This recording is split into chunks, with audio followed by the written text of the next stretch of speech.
Ну что, мы дошли с вами до монтажа дымохода. В этом камине мы будем использовать керамический дымоход АВТ как основной дымоход. Значит, дымоход у нас устанавливается на надежное основание, которое должно быть достаточно выровненное для того, чтобы вы выстроили строго вертикальную шахту, которая у нас бы не завалилась. В случае, если вы ставите дымоход на бетонное основание, которое по какой-то причине не имеет гидроизоляции, что сейчас это крайне редко, то выполняется гидроизоляция, как в нашем случае полиэтиленом. Это шутка, да? Но тут у нас вот полиэтилен, такая импровизированная гидроизоляция. И первый блок устанавливается. Очень важный момент его установки, именно потому, что он определяет позиционирование всего дымохода в будущем. Вот здесь, я надеюсь, что мы не промахнулись, даже на этой прекрасной выставке Aquaterm Moscow 2021 мы довольно-таки тщательно подошли к вопросу позиционирования для того, чтобы у нас трасса подключения от каминной топки четко подошла к дымоходу. В первый блок устанавливается конденсатосборник. Я не буду долго сейчас рассказывать про то, что это такое, потому что сделал огромное количество видео про керамические дымоходы, и все это можно посмотреть на YouTube на нашем канале. Конденсатосборник – это керамическое основание дымохода с возможностью отвода конденсата. Сразу скажу, что конденсатосборник является очень важной частью дымохода, не только потому, что в нем будет скапливаться возможный конденсат, потому что многие говорят о том, что, и они правы, что в каминах конденсата образуется минимальное количество, но он является основанием для керамической трубы, так как устанавливается вниз. Основание для керамической трубы нужно, потому что у вас в дымоходе неизбежно все-таки образуется небольшое количество конденсата, у вас в дымоходе всегда есть сажа, и сажа, смешиваясь с конденсатом, может стекать вниз, и это весьма агрессивная среда. Если вы поставите керамические трубы, как многие хотят это сделать ради экономии, на бетонное основание, то нужно помнить, что бетонное основание не предназначено для контакта с такой агрессивной средой. А это значит, что оно со временем может начать разрушаться, и керамическая труба внутри дымохода у вас просто наклонится. Со временем вообще дымоход может сломаться. Это первый момент. Второй момент относительно конденсатосборника. У нас в нижней части дымохода всегда должно быть отверстие, которое выполняет две функции. Первое – это возможность доступа к конденсату, для того, чтобы иметь возможность его слить в случае необходимости. Вот здесь у нас идет по умолчанию заглушенный сосок, на который, например, можно установить кран для слива конденсата, либо же подключить его в систему ливневой канализации. И второй очень важный момент – это вот это отверстие, точнее, второе важное предназначение этого отверстия – это вентиляция всей шахты дымохода. Чуть позже мы поставим эту решетку. Но суть заключается в том, что у каждого керамического дымохода должна быть вот такая решеточка, которая устанавливается вниз. Зачем она нужна?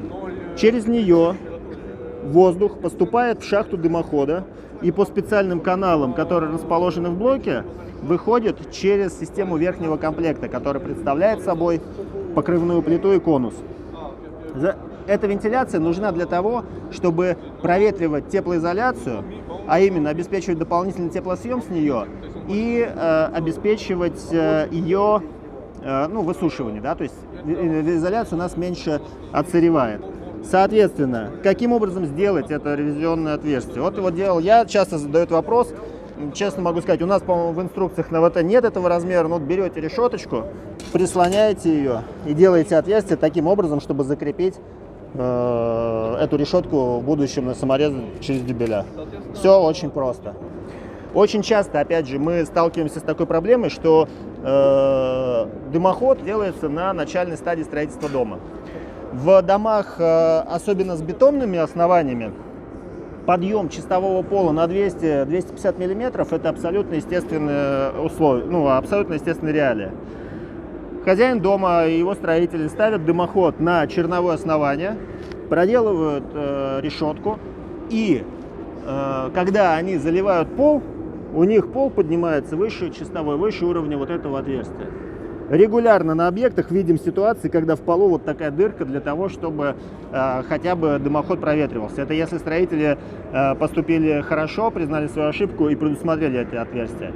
Чаще всего этого отверстия нет, и у нас просто вот так дымосборник заглушен. Это категорически неправильно. Что делать в таких случаях? В таких случаях можно использовать хитрость, а именно ставить конденсатосборник не прямо на основание дымохода, а брать первый блок целый, без разреза, и делать из него так называемый блок-опору. Это можно сделать очень просто, взяв, например, керамзитобетонный блок, расколов его, вставив сюда твердые части и залив каким-нибудь раствором, чтобы это все зафиксировать, что позволит вам поставить конденсатосборник уже сверху. Это делается в тех случаях, когда у вас высота чистового пола поднимается от текущего основания, когда вам необходимо произвести отвод все-таки конденсата.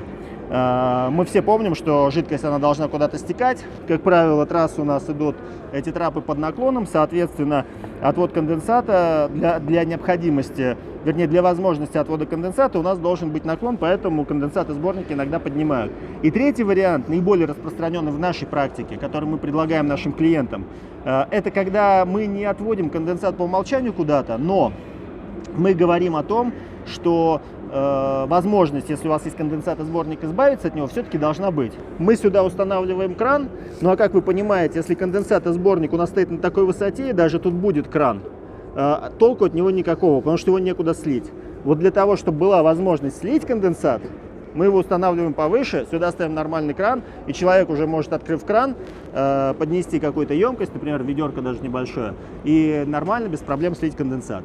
Вот в этих нескольких случаях мы рекомендуем использовать блок-опору, в остальных, в принципе, она не нужна. Хотя еще интересный момент, блок-опора стоит, как правило, дешевле, чем секция 33 сантиметра с керамикой, поэтому, используя блок-опору, поднимая конденсатосборник чуть выше, вы всегда можете чуть-чуть сэкономить. Следующий элемент керамического дымохода – это ревизия. Это элемент, который позволяет осуществить доступ в шахту дымохода для, во-первых, ее инспекции, и поверьте мне, это часто бывает нужным, в тех случаях, когда вы хотите проверить, все ли у вас в порядке с трубой. Второе, для прочистки дымохода.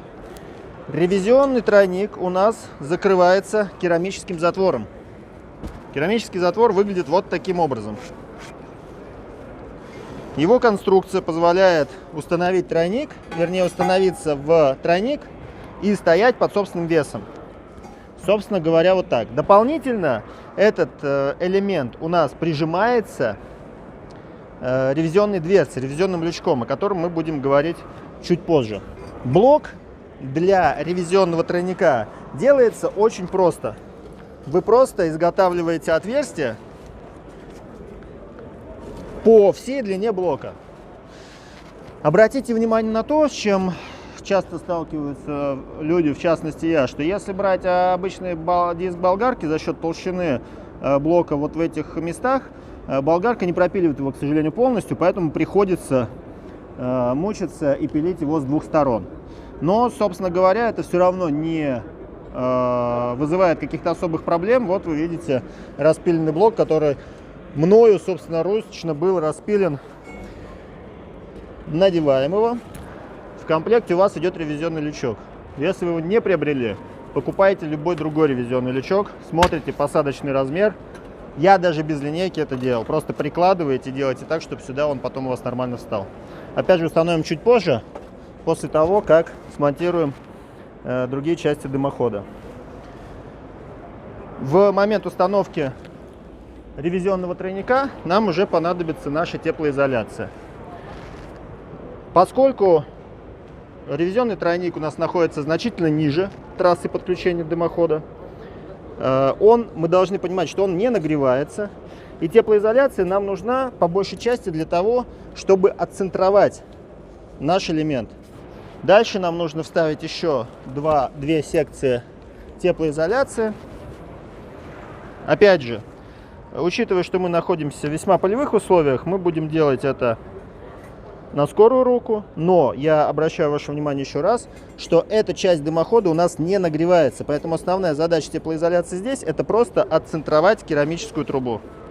Многие задают вопрос, что если у вас трубы по 33 сантиметра, блоки по 33 сантиметра, теплоизоляция по 33 сантиметра, а тройники по 66 сантиметров, то есть все кратно 33, то у нас в определенный момент керамика, блок и теплоизоляция получаются на одном уровне стыка. Люди очень не любят, когда стыки на одном уровне.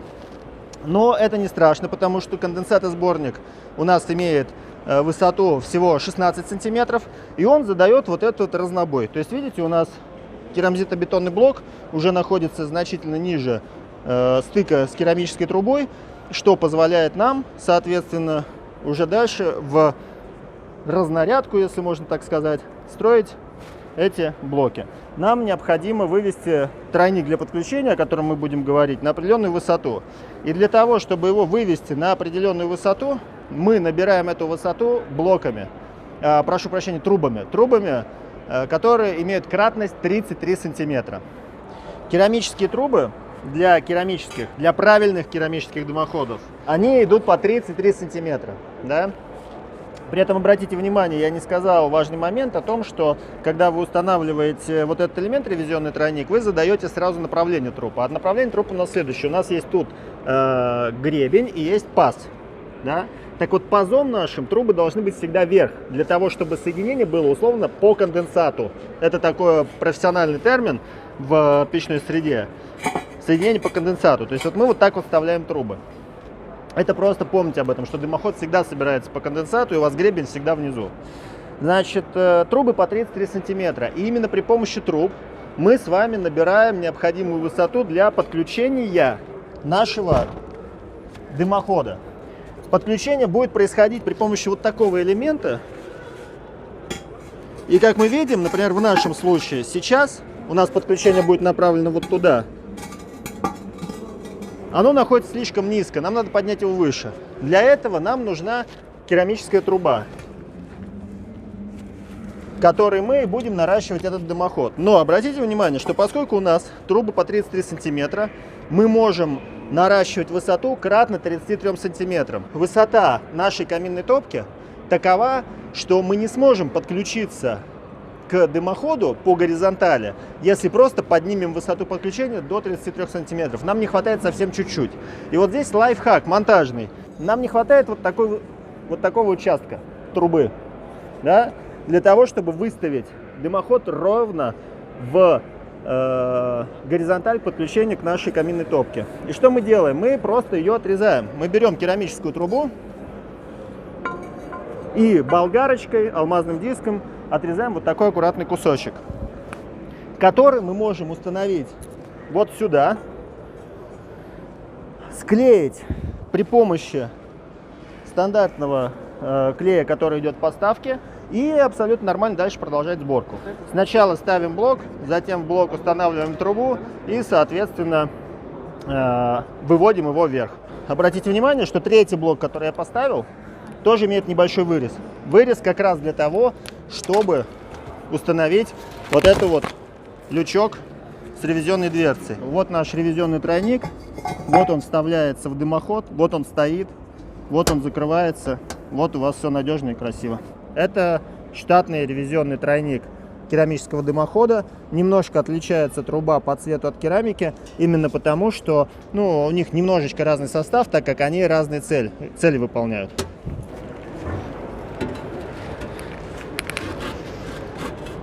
На это отверстие прошу не обращать внимания, оно сделано для того, чтобы показывать конструкцию дымохода. Так бы этот блок был цел. Блоки наших дымоходов весят всего 21 килограмм. Я могу поднять этот блок в одиночку и установить его, в принципе, нормально, без срыва спины, на уровень груди и при необходимости даже выше.